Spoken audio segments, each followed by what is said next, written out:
the Dallas Mavericks just take a 2-0 lead on the Minnesota Timberwolves. And in this game too, they've won in a clutch game. And look at Doncic's game winner, and he capped it off with a triple-double of his own, and just putting up the Mavs 2 wins away from the NBA Finals. Let's just talk about this. So initially I wanted to make a reaction talking about Game 1, but I just said, you know what, let me just wait and see the performance that Luka Doncic and Kyrie and the Dallas Mavericks are going to pull off in Game 2. And my God, this series can be very short for the Minnesota Timberwolves, because right after Game 1, Anthony Edwards, he came out and said his legs didn't look the same, and he just felt like he was short. And my God, he has been struggling. And I've seen a stat floating around there where he had a horrendous 17 of 57 shooting-wise, and he has not looked the same since that Game 7.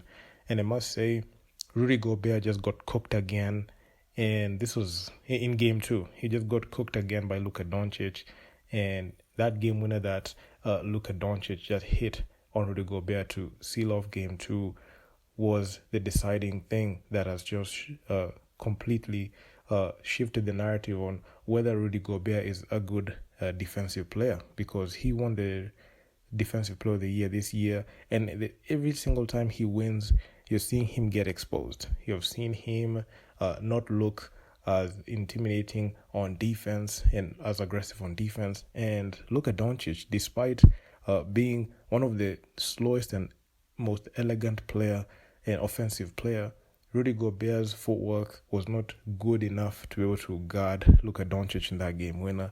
And Luka Doncic was just literally just feasting, and he dominated, hitting that game winner. So in this video, I'll just be looking at what happened in Game 1 and also just what happened in Game 2, and just give a rundown on what happened. So buckle up. This is just going to be quite a long video, because I'm also going to be adding some sound bites from Game 1 and also sound bites from Game 2, and reactions of people from the NBA on TNT, people from other media networks, and also the players themselves just talking about this. So buckle up. This is just going to be a long one, and hopefully you're able to see the Dallas Mavericks take Game 3 and Game 4 and just close the Timberwolves out in 4 games. But hey, who knows? Maybe the Wolves are just going to turn it around, because I saw a post-game interview just a few moments ago where Anthony Edwards, he came out and said they've been in this situation before, and with the Denver Nuggets in the previous series in the West semis. So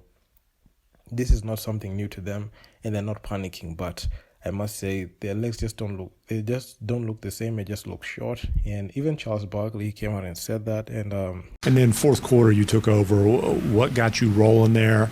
And then also I wanted to ask you about the couple defensive stops you had there late. Oh. The all defensive teams came out. You didn't get a vote. I don't know if you're surprised by that. I said next year. So let's start with what got you rolling offensively in the fourth. I just said to myself, we got to win this game. I got to be way better because 3 quarters I didn't play good. So I just came in the fourth, get to my spot, and led the team to win. Used it as a motivation. When I was sitting at home and I saw it, I was like, it's just a nod of respect, and then also I knew what type of game it was going to be for Game 1 and also for the rest of the series. So you're right, I was at home with my family watching Game 7. You just minding your own business. And then Ant comes out and says, I got Kyrie, but also that's a no-fear mentality, and that's why we love Ant.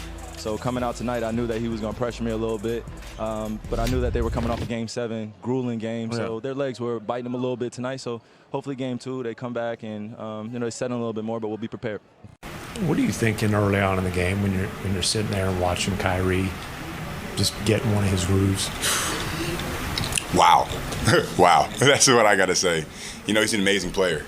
What he can do with the ball, what he can do without the ball too. He's a great leader, and he's just a person that we all can lean on. No matter if he's having a good game like this or a bad game, he has the same mentality. He has sometimes even more of a voice on the floor. Whenever he gets going like that, he just tries to make everyone around him better, and I think he really does.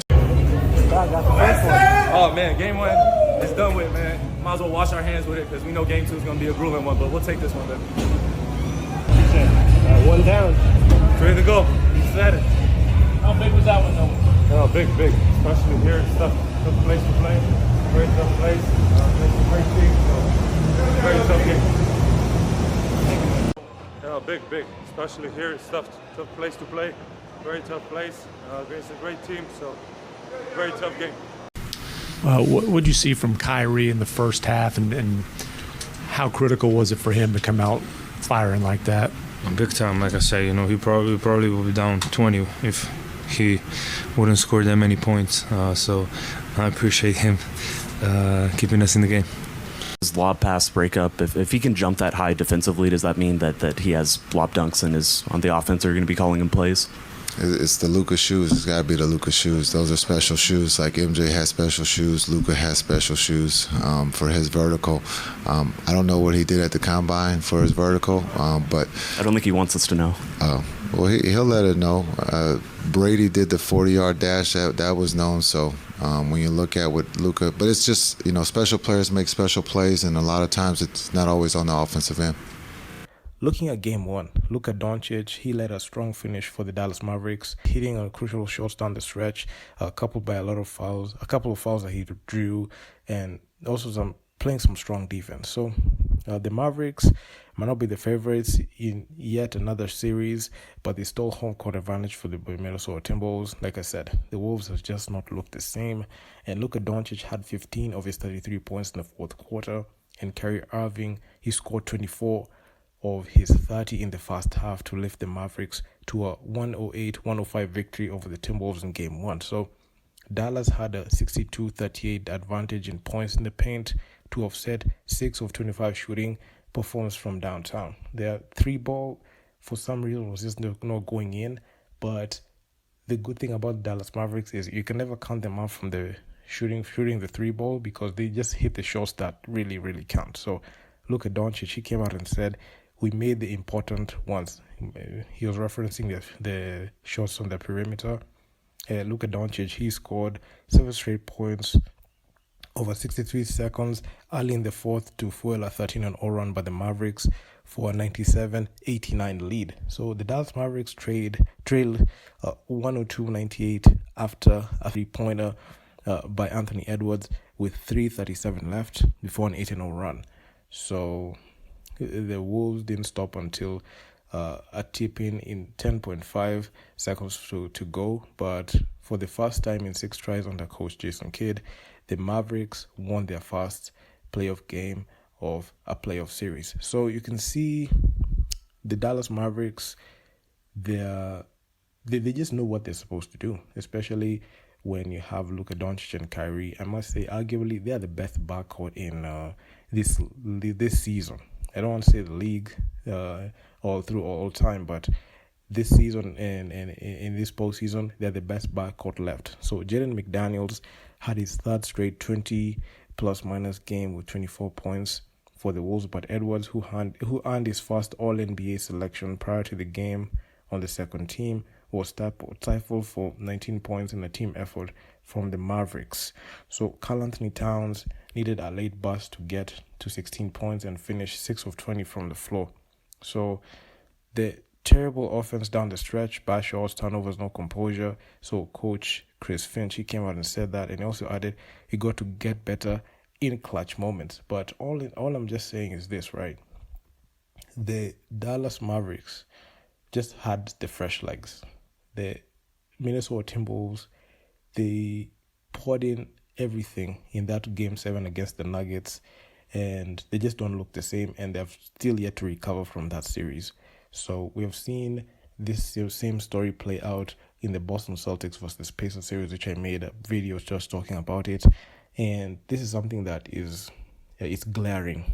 Like, after a grueling 7-game series and a team that has had a bit of rest, the team that went all 7 games won't be able to look the same because their body is not recovering as it should be. And honestly, it's just hard for the Dallas Mavericks right now. And Anthony Edwards, I know he's very confident, but let's see how this thing goes, because right now as we speak in game 2, it was just brutal. I'm gonna just say it was a clutch game. And at some point when I was watching this game, I just felt like the Minnesota Timberwolves, they just had the upper hand. But Luka Doncic just pulled off one of the greatest game winners I've seen. Doncic has the ball, down by 2. There's the switch. Gobert is out there. Doncic maneuvers for the lead. Got it! Got it! What a shot! Dallas has taken the lead. Done. And Doncic with the game winner. All they've got to do is finish. Blocks it. It was indeed. It was a block. 5. And the other way, Gafford fell down. Got it! Oh, wow! What a shot by the falling Gafford! Jason, just going into that last play, was the plan to go for the win and not even to play for overtime, or was the plan just to get the best shot available? Now you gotta ask Luka that. The play was to get Luka the ball and let Luka do what Luka does in those moments, and that's, if he has trust with his teammates. If they were going to come and hit him, he knew who he was going to find to knock down a shot. We talked about taking a 2. We're only down 2, but when he got to dancing with Gobert, you could see that the step back was coming, and the rest was history. What is it about him that makes him so special in those moments? I think it's just his confidence and his fearless mentality. I've been talking about these young guys, but Luka's, alongside JT, Ant, Jaylen Brown, a few Trae Young, a few other guys that, I haven't named, but they're part of that next generation that has that no fear mentality where they'll shoot from the parking lot, man, and and it'll look like it's a great shot, because they've been practicing it since they were young. So he's prepared for these moments, and he's built for these moments. So when things like that happen, I'm not surprised, but as a brother, I'm just nothing short of proud. Jason said that there was no plan necessarily to go for a 2 or 3 during that. When do you make a decision that I'm going to go for the step back? Was it when you got the switch on Rudy? Was it just all instinct? I don't really know. I can't answer that. I just saw some space, decided to shoot a 3. Get to my spot, step back. That's it. But I just decided, I saw some space. All right, free throws on 3. Let's go. 1, 2, 3. Dallas up 2-0 and going home against the Minnesota Timberwolves with a chance to move on to the NBA Finals. What's the shake in your head? Well, I know the question is, can they now do the same thing that Denver did and go win the next 2? And the answer is nope. No chance. It's not happening. What's the game, Sunday, Tuesday? Irving in the corner. Edwards is there. Look at the series of moves. He got open to fire. Rebound, Towns. And Anthony Edwards is gassed. He's gassed because he's having to chase Kyrie Irving, the guy he called out and wanted. He is absolutely tired right now. See, I don't know if Edwards can give him anything offensively because he's so tired. Look at him. He's just parked out top. Timeout, Minnesota.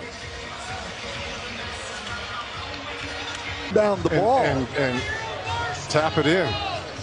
And we're going to see Gafford and Lively come into the game, get their... I know you'll beat yourself up about those free throws, but you came back. Dad, I'm sorry. I love you, man. Dad, I'm sorry. I'll make the next ones. So, as a guard, when the big guy switches, do you say to myself, I'm going to wiggle him, jiggle him, shoot a jumper, or I'm going to try to get to the lane or, have the defense draw and then kick it to somebody else? I think that depends who's guarding me. There's a lot. You have the defensive player of the year on you. Yeah. I mean, he's long, he can't move. I can move fast, but I can move faster than him. So, like I said, just get to my spot, man. So you were confused a little bit tonight. We saw you leave the floor a couple of times, disappear. How are you physically? I'm good. How are you physically? I will play no matter what. I got something for you, Luke. It's called Icy Hot. Man up. Take us through I went back. Take us through the game winner over Rudy Gobert. Take me from start to finish on that. And was the discussion in the huddle, we're going for the win on the road? No, it wasn't discussion to go for a win. But I knew I was just trying to get to my spot. That step back. I'm confident in this shot, so that's about it. So I have a question for you because we were just debating this. When you ended up with Rudy Gobert on you, was that the matchup that you were looking for when you saw him come out on that defensive possession? Yeah, I told Eli set a screen because they're going to switch. And then we wanted that, yeah. But I'm going to ask you about Luka. He's got the Defensive Player of the Year in his face.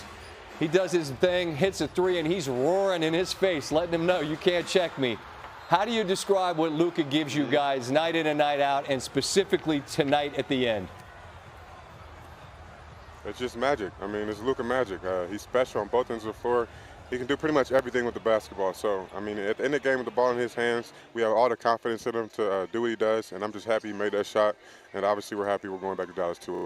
In recent times, I've not seen a lot of game winners being hit like that. I know we've seen Jamal Murray hit 2 of them, but looking at the defense that was being put on Luka Doncic, the reigning defensive player of the year, Rudy Gobert's feet was so slow to the point where he just got beat by, Luka Doncic's elegance and his ability to create his own shot and be able to look for openings, and he was able to find some good openings in there. So yeah, Luka Doncic, he had a triple-double of his own, and he clinched his 8th triple-double in these playoffs. And I must say, Luka Doncic, he had 32 points, 10 rebounds, and 13 assists. Kyrie, he followed him up with 20 points, 6 assists, and 4 rebounds. So you can see that backcourt duo is something that the league was not prepared for, and there was no stopping this team at all. So Luka Doncic, that game winner, was just sensational. So Luka Doncic started to find space at the clock as the clock went down, using a screen to draw Defensive Player of the Year Rudy Gobert out of the top to of the key, and a crossover dribble to set up a step back 3-pointer. So it was with a swish and a shout, Luka Doncic and the Mavericks are headed home with a 2-0 lead to the Western in the Western Conference Finals on the Minnesota Timberwolves, and they have the ability to even close it out in 4 games because they're only 2 wins away. But we just wait to see how the Minnesota Timberwolves are going to adjust. So Doncic hit the game winner with 3 seconds left and posted his 5th triple-double of the playoffs to lead the Mavericks on a 109-108 victory over the Minnesota Timberwolves on Friday. So I was just trying to get my spot and step back. I'm confident that shot. So look at Doncic, he came out and said that, and he had that monster triple-double. Naz Reid went 7 of 9 from 3-point range for 23 points, but his last try, the buzzer rimmed in and out, and the Wolves just lost a game like that. So look at Doncic, he said fast 2-4, nothing won, and it's the job not finished mentality. You've just got to think about the next game, not in the future, just this game. So yeah, I mean, it is what it is. The Dallas Mavericks right now are just on cloud 9, only 2 wins away. The same thing as the Boston Celtics. And I must say, these are going to be very short series, and it's going to be a collision course. If the Dallas Mavericks and the Boston Celtics are able to meet, it's just going to be that rivalry rekindled between Kyrie and the Celtics.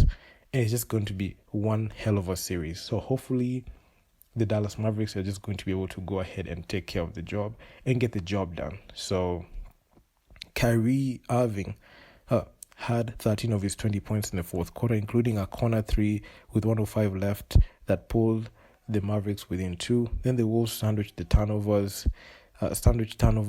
around a short miss by Luka Doncic. Edwards threw the ball out of bounds off a drive with 13 seconds left, setting up Luka Doncic's game winner. So you can see the decision-making down the stretch from Anthony Edwards, especially at the clutch, was not the best. And also Coach Chris Finch from the Minnesota Timberwolves, he came out and said they have to do better in the clutch, but still, they're not able to do much. But look at Doncic. He came out and said, I can move fast, but I can move faster than him. This was funny. So he flexed his arms and yelled at Rudy Gobert, who fouled him hard at one point in the first half to draw a stare from the 5-time All-NBA pick. So you're seeing there was a bit of tension there. And look at Doncic, he was able to get the last laugh. So that's just about it. So this is just going to be an interesting series. The Mavs are 2 wins away. We're just going to see how are the Dallas Mavericks going to defend their home court, because they managed to successfully steal home court advantage from the Minnesota Timberwolves, and there's a high likelihood that they can even go up 3-1 if they're able to steal one of those games, or not even steal, but able to defend home court successfully. They can go up 3-1 and even close out the series in even 5 games.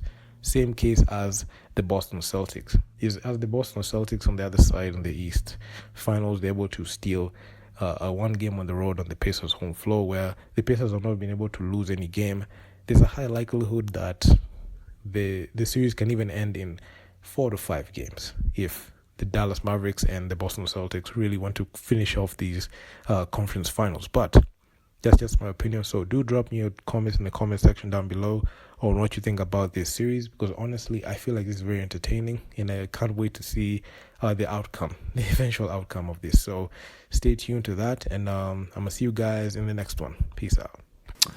Kyrie, you're an all-timer. You played with an all-time great when you were younger in LeBron James. Now you're playing with a potential all-time great. What's it like to see that ascension from the veteran perspective now that you're the older guy? Man, it's amazing. You make it sound like I'm like 38 already, and I'm the young guy of the older generation. I came in when I was 19, so I know I was trailing along around that older generation that's been around for a while. But for me personally, I'm amazed. Just I don't use that word lightly either. I'm amazed just on how much time he puts on his body and how much time he puts on his craft. And also, I've been saying it, but just that no-fear mentality, man, that confidence that he carries, he walks around with it. And, of course, the awards come along with that, too, and the expectations come along. I think he's answered a lot of calls. When Luka first came into the league, there were a lot of questions on what he was going to turn out to be and who he was going to be. And, I know a few people are eating their words, too. So watching him ascend into becoming an all-time great is amazing, and I don't take it for granted because, like you said, I play with one of the greatest of all time, arguably the greatest of all time, up there with the top 3, top 4, and dealt with a lot of that criticism and pressure, shielding us from it as teammates. And I think you see the same things that happen and occur with some of the greatest players that play. They take on a lot of pressure and they love it, and they relish in it, and they love answering that call. So for me, I just want to be supportive and continue to be an all-time great next to him and continue to show him the ropes and let him continue to fly. Yes, sir. Oh. So Luka Doncic, what's it like playing with him? It's magic. I mean, y'all got to see it each and every night. He can do pretty much anything with the basketball, so I'm just glad he's on our team making those big shots every night. Appreciate it. Yes, sir.